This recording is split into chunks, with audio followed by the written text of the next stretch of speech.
T20 world cup में super 8 के मुकाबले में भारत ने जिम्बाब्वे के खिलाफ 72 रन से शानदार जीत हासिल की।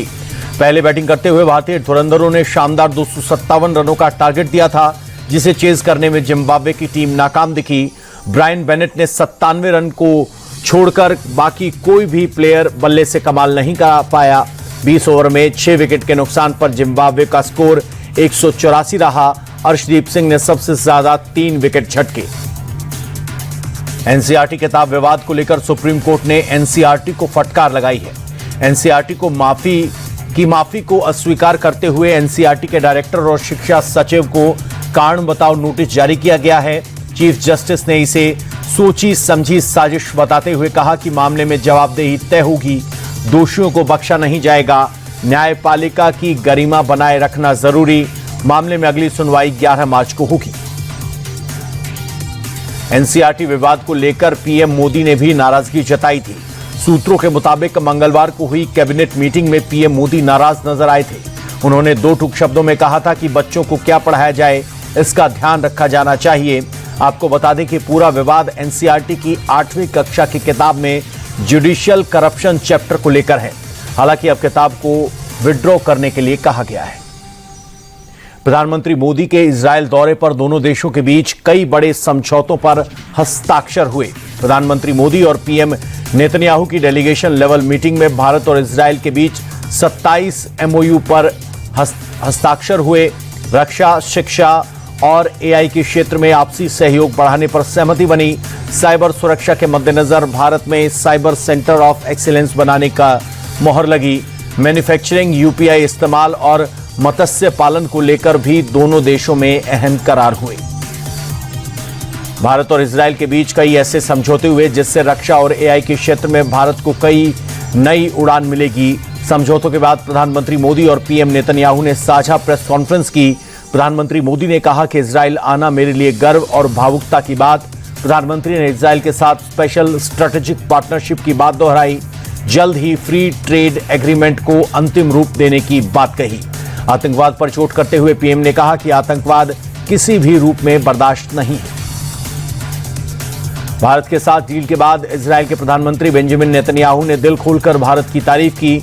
साझा प्रेस कॉन्फ्रेंस में नेतन्याहू ने कहा कि भारत इजरायल में डील बेहतरीन पल है।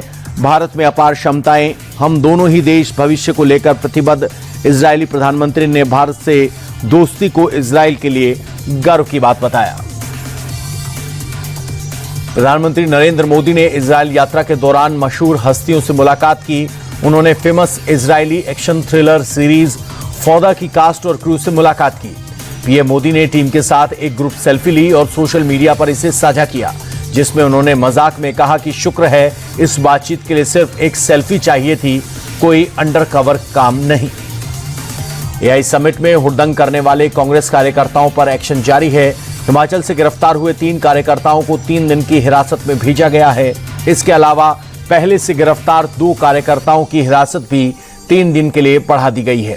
अब पुलिस सभी आरोपियों का आमना सामना करवाकर पूछताछ करेगी। बड़ी साजिश के एंगल से मामले की जांच की जा रही है। एआई समिट मामले को लेकर कोर्ट में पुलिस और कांग्रेस के वकील के बीच जबरदस्त बहस हुई।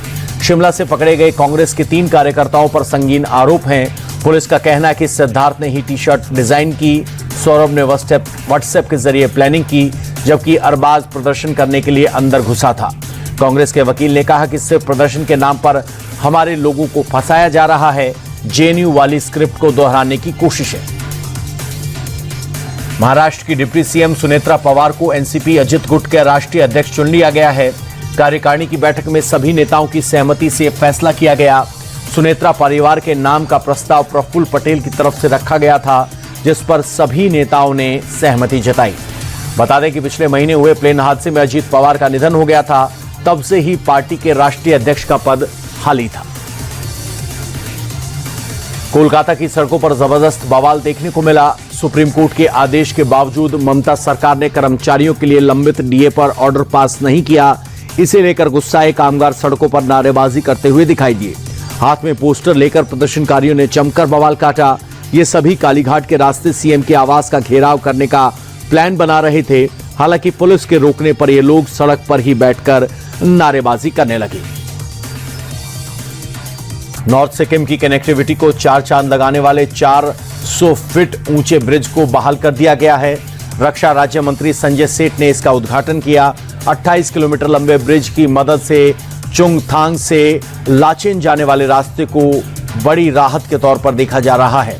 बताते चलें कि 2024 में आई आपदा के बाद पुल क्षतिग्रस्त हो गया था। बिहार और स्थानीय प्रशासन ने कड़ी मशक्कत के बाद पुल को रिस्टोर किया। इससे नॉर्थ सिक्किम की बड़ी आबादी को फायदा पहुंचेगा। गुरु तेग बहादुर की 350वें शहीदी समागम को लेकर महाराष्ट्र में बड़े कार्यक्रम का आयोजन होगा। 28 फरवरी और 1 मार्च को नवी मुंबई के ओवे मैदान में हिंद दी चादर कार्यक्रम का आयोजन होगा। पीएम मोदी सिख समाज के लोगों को संबोधित करेंगे। गृह मंत्री अमित शाह भी प्रोग्राम में शिरकत करेंगे। हिंद दी चादर कार्यक्रम 18 से 20 लाख लोगों के जुटने की संभावना है। 28 फरवरी को नगर कीर्तन का आयोजन किया जाएगा।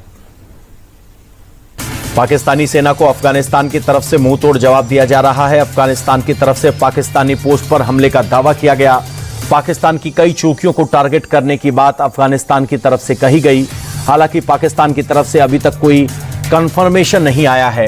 बता दें कि बीते रविवार को पाकिस्तान ने 7 टीटीपी ठिकानों की बात कहकर अफगानिस्तान पर हमला किया था। इसमें करीब 20 अफगान नागरिक मारे गए थे। शेयर बाजार उतार चढ़ाव के बाद सपाट स्तर पर बंद हुआ। सेंसेक्स 27 अंक गिरकर 82,248 पर बंद हुआ। वहीं निफ्टी 14 अंक बढ़कर 25,496 पर रहा। फार्मा और सरकारी बैंक के शेयरों में तेजी देखने को मिली। सेंसेक्स के 30 में से 12 शेयरों में बढ़त रही। वहीं निफ्टी के 50 से 23 शेयरों में तेजी दर्ज की गई। अमेरिकी डॉलर के मुकाबले रुपए में भी मामूली गिरावट दर्ज की गई। डॉलर के मुकाबले रुपया 1 पैसा कमजोर हुआ, जिसके बाद 1 अमेरिकी डॉलर की कीमत 90 रुपए 92 पैसे पर आ गई।